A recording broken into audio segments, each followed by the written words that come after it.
16절부터 18절까지 이 말씀을 통하여 변함이 없는 믿음이라는 제목입니다. 변함이 없는 믿음이 되자. 우리 믿음은 금보다 귀한 믿음이라고 했어요. 금은 변하지 않는 것. 금보다 귀한 믿음은 참복에 되도다. 이 진리 믿는 사람들 다 복을 받겠네. 믿음은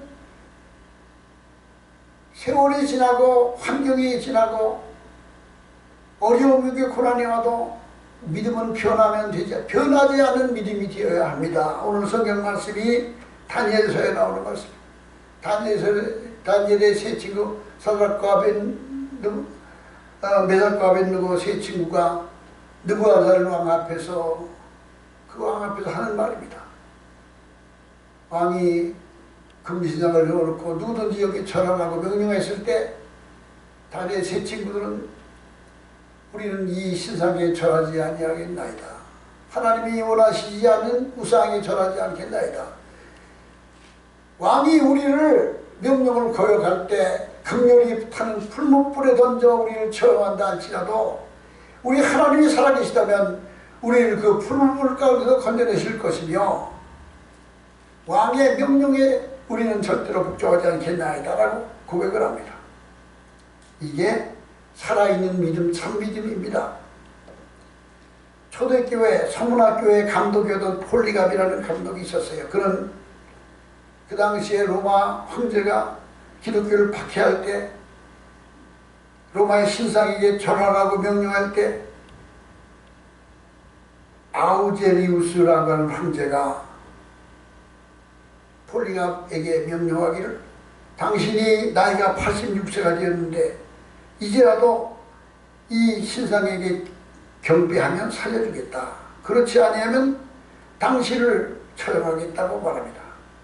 그래서 폴리갑은 말합니다. 내가 86년을 살아오는 동안 하나님은 한 번도 내게 잘못된 일을 일러주신 적이 없고 하나님은 한 번도 나를 실망시킨 적이 없으신데 어떻게 내가 죽음 앞에서 죽인다고 할지라도 하나님을 거역하겠나이까 라고 믿음을 지키니까 그를 불 가운데 던졌어요.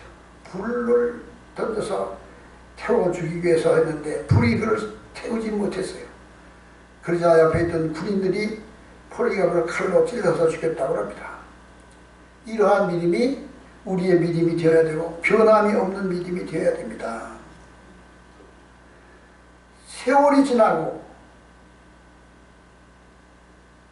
강산이 변하고 권세도 변하고 모든 것이 다 변할지라도 우리의 믿음은 변하지 않습니다. 하나님은 변하지 않는 것처럼 우리의 믿음도 변하면 되지 않습니다. 하나님은 어제나 오늘이라 영원토록 동일하십니다. 예수 그리스도는 어제나 오늘이라 영원토록 동일하십니다. 히브리서 13장 8절에 말씀하셨습니다. 하나님이 변함없이 동일하신 것 같이 우리의 믿음도 변치 않은 믿음이 되어야 됩니다. 오늘 성경 말씀을 통하여 우리는 어떻게 변치 않아야 될까? 비천에 처할 때나 존귀에 처할 때나 어느 때라도 변하지 않아야 됩니다. 빌립보서 4장 11절 보면은 내가 궁핍함으로 말하는 것이 아니라 어떠한 형편이든지 내가 자족하기를 배웠노니 내가 비천에 처할 줄도 알고 풍부에 처할 줄도 알아 모든 일에 배부르며 배고픔과 풍부와 궁핍에도 일체의 비교를 배웠노라 바울은 말한 것입니다. 어려울 때는 기도하고 하나님 앞에 열심히 있다가 평안하고 안전해지면 믿음이 나태해지는 하나님을 등하여하고 멀리하는 그런 믿음, 이런 믿음은 온전한 믿음이지 못한 것입니다. 우리의 신앙은 종교가 아닙니다. 우리의 신앙은 생명입니다. 생명은 죽음으로 죽게 되는 거예요. 종교라면 때를 따라 변할 수 있지만 우리의 믿음은 생명입니다. 종교는 의식적이고 변질되지만 생명은 다릅니다. 사울 왕이 처음에는 하나님의 택함을 받을 때에 경선한 왕이었으나 온순한 사람이었으나 그를 귀히 여겨서 사무엘이 그의 머리에 기름을 붓고 왕을 세우고 나니까 그가 왕이 되고 난 후부터는 하나님의 말씀을 가볍게 여기고 하나님을 거역하고 교만과 독선에 빠져서 하나님을 거역합니다. 믿음이 그 본질이 변질되었습니다.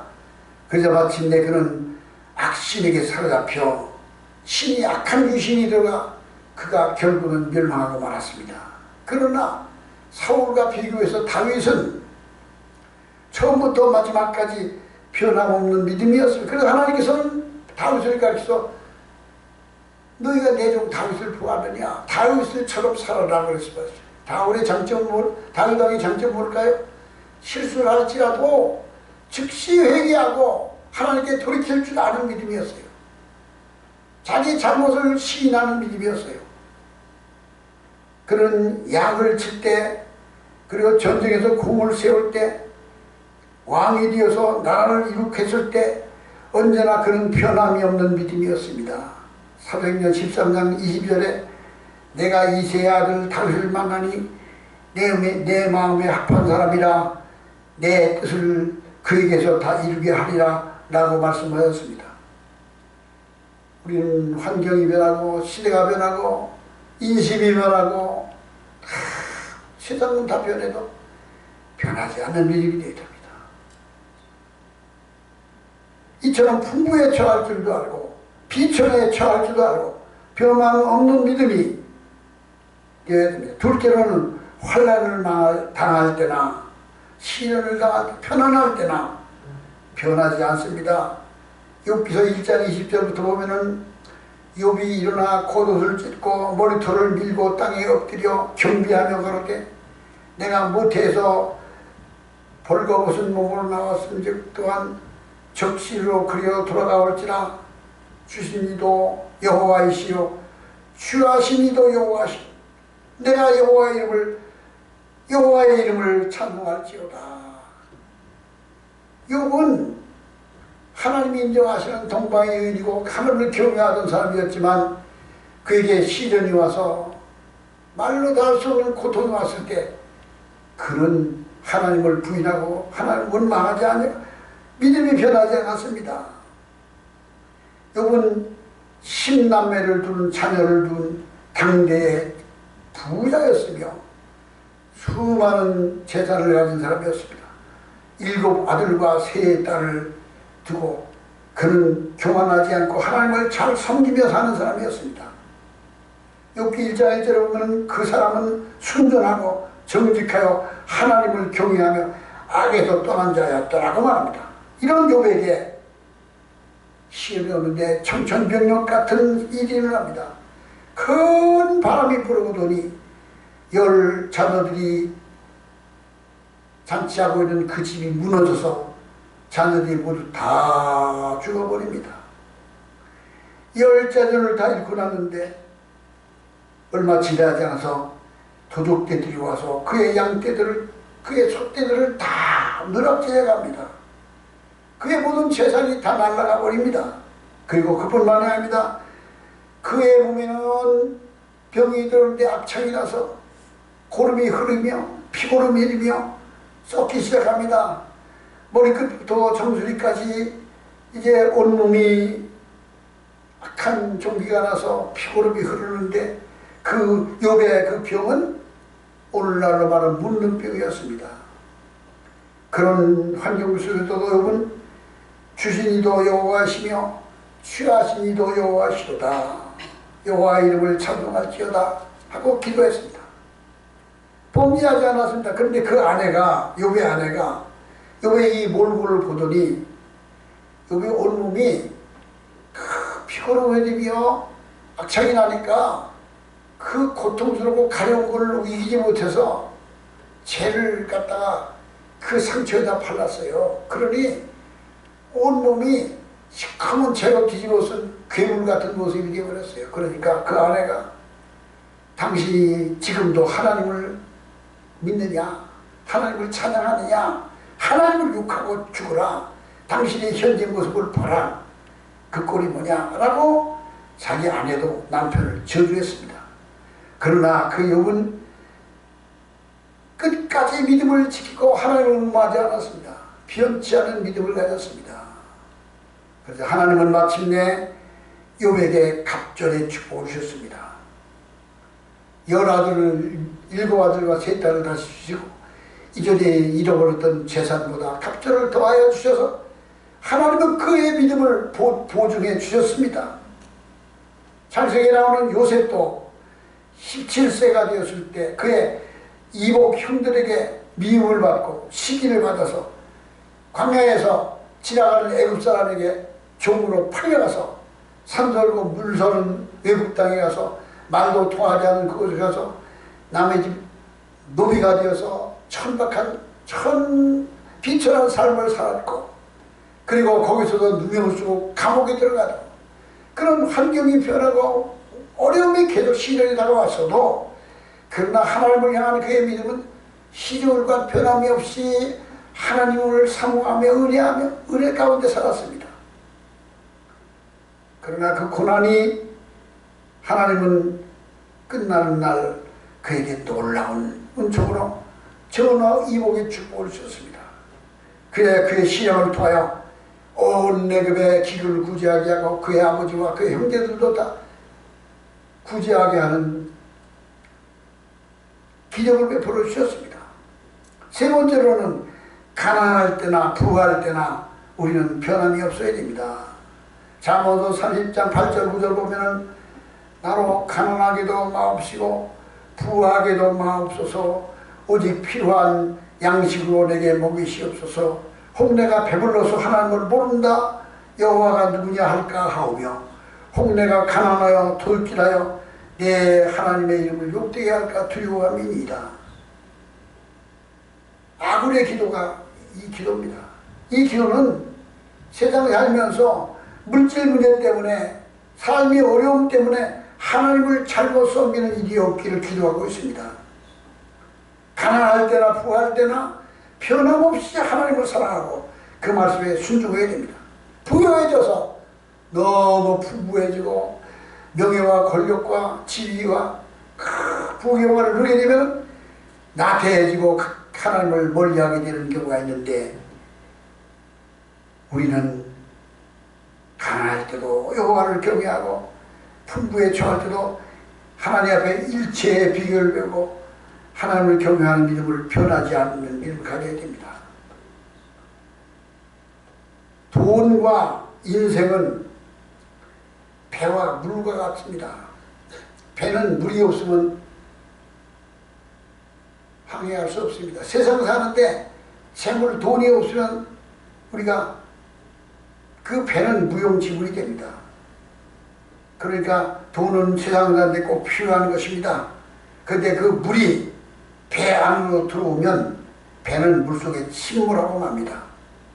세상에 재물과 권세와 이런 모든 것들이 필요하지만 거기에 자기가 사로잡히고 그거에 점령당하면, 그러면 그 배는 침몰해버리고 맙니다. 그래서 가난하고 어려울 때 하나님을 잘 섬기다가 하나님께서 회복하게 하시고 건강하게 하시고 복을 주셔서 풍요하게 하시고 좋은 위치에 올라가게 하시고 부유하게 했는데, 거기에서 하나님을 잊어버리고 그 권력과 명예와 돈과 재물과 부귀영화 때문에 하나님을 잊어버리는 경우가 많습니다. 물이 배에 들어오니까 배는 침몰해버리고 마는 것과 같습니다. 돈이 인간을 지배하게 되면 그 삶은 파손하는 배와 같아집니다. 우리는 재물과 돈에 매이지 아니하고 우리는 다스릴 수 있는 자, 초월하는 자가 되어야 됩니다. 그래서 부할 때나 가난할 때나 우리는 변치 않는 믿음, 한결같은 믿음이 되어야 됩니다. 네 번째는 건강할 때나 병들었을 때나 믿음이 동일해야 됩니다. 건강할 때 잘 믿었는데 병들었다고 하나님 원망하는 것이 아니라, 병들어도 하나님을 열심히 섬기고 건강할 때도 변함없어야 됩니다. 누가복음 17장 10명의 나병 환자가 예수님이 지나가시는 곳에서 예수님을 기다리고 있다가 우리를 불쌍히 여겨달라고 고함을 치릅니다. 이 10명의 문둥병자를 보신 예수님께서는 가서 신랑 못에 가서 씻으라. 그들이 달려가다 보니까 자기들의 문둥병이 다 나오더랬습니다. 그런데 그 중에 한 명만 돌아와서 예수님 앞에 와서 감사하고 살해했습니다. 주님, 나의 문둥병을 고쳐주시니 너무 감사합니다. 하나님 감사. 근데 9명들은 주님께 돌아오지 않고 다 자기 집으로 가버렸습니다. 이때 예수님께서 말씀하시고 너희 10명이 다 깨끗함을 받지 아니하였느냐? 그 9은 어디 있느냐 하셨습니다. 사람이 마음으로 건강해지면 그 병들었던 사람이 건강해지면 이게 하나님이 치료해 주신 것인가 아니면 저절로 나온 것인가 의심하기 시작합니다. 그래서 하나님을 저버리는 배반하는 경우들이 있습니다. 우리가 잠깐 살아야 될 세상에 살기 위하여 영원한 것을 잊어버리는 어리석은 자가 되면 안 됩니다. 우리는 세상 사는 동안에 언제나 하나님의 은혜 아래 거하며 영원한 것을 붙들고 변함없는 믿음, 변치 않는 믿음으로 시종일관 주님 앞에 서야 됩니다. 이탈리아의 밀라노 성당 안에 세 문이 있는데 첫 번째 문에는 이런 글이 써 있다 합니다. 즐거워해주는 모든 것은 순간에 지나지 않는다. 즐겁게 해주는 모든 것은 다 순간에 지나지 않는다. 재물도 돈도 명예도 권력도 세상의 부귀영화도 다 순간에 지나지 않는다는 걸 알아야 됩니다. 두 번째 문을 통과하는데 거기는 우리를 괴롭게 하는 모든 것들도 다 순간에 지나지 않는다고 했습니다. 세상 살면서 우리가 고난을 당하고 시험을 당하고 어려움을 당하고 환난을 당하고 있는 모든 어려움들도 다 순간에 지나지 않습니다. 고통도 시련도 지나고 보면 잠깐입니다. 세 번째 문을 통과할 때 우리는 오직 영원한 것만이 중요하다고 했습니다. 우리는 세상의 헛된 것들, 순간에 지나지 않는 것들을 얻기 위하여 영원한 것을 잊어버리는 어리석은 자가 되면 되지 않습니다. 영원한 것을 붙들어야 됩니다. 바울은 말합니다. 그리고 우리가 낙심하지 아니하노니 우리 겉사람은 후패하나 우리의 속은 날로 새롭도다. 우리의 잠시만을 환난에 경한 것은 지극히 크고 영원한 영광에 중한 것을 우리에게 이루게 하려 함이니 보이는 것은 잠깐이요 보이지 않는 것은 영원함이로다. 우리가 돌아보는 것은 보이는 것이 아니요 보이지 않는 것이니라. 우리는 세상에 보이는 것을 소망하고 사는 자가 아니라 이 보이는 것 그 다음에 영원한 것을 소망하고 사는 거예요. 그러므로 보이는 것은 잠깐이지만 보이지 않는 것은 영원합니다. 우리는 하나님을 사랑하는 믿음 안에서 언제나 시간이 지나고 세월이 지나고 환경이 지나고 문제가 다가오고 시련이 와도 변하지 않는 한결같은 믿음의 소유자가 되어야 됩니다. 하나님은 어제나 오늘이나 영원토록 동일하십니다. 우리의 믿음도 하나님과 같이 어제나 오늘이나 영원히 변치 않는 빈천에 처할 줄도 알고 천국에 처할 줄도 알고 환난을 당할 때나 고난을 당할 때나 변하지 않아야 되고 가난할 때나 부할 때나 병들었을 때나 건강할 때나 어떤 환경에서도 결코 변하지 않는 한결같은 믿음이 되어야 됩니다. 물가에 심기운 나무가 푸른 나무처럼 심기운 푸른 나무처럼 우리가 하나님의 말씀 안에 굳게 서서 변하지 않는 믿음이 되면 가뭄이 오고 시련이 오고 고난이 와도 그 열매가 사시청청 푸르리로다 하신 말씀처럼 변함없는 믿음. 다니엘의 세 친구가 서들까 아벤누고 세 친구가 극렬히 타는 풀무불 앞에서도 자기의 믿음을 비워치 않았던 것 같이 아방에 박해를 당할 때 다 도망갔지만 엘리야 선자는 이 땅의 모든 사람이 다 아방에 굴복하고 다 아부하고 의인이 없습니다 라고 할 때 하나님 말씀하시기를 내가 아방에게 굴복하지 않은 의인을 7,000명을 남겨뒀다고 말씀하신 것 같이 우리는 이 악하고 패가 세대에 변하지 않는 믿음으로 하나님 앞에 서야 될 줄로 믿습니다. 세월이 지나고 혼란이 지나고 모든 어려움이 와도 나는 주 앞에 언제나 한결같이 주님을 사모하며 순종한 자가 되시기를 바랍니다. 우리 다 같이 기도하시겠습니다.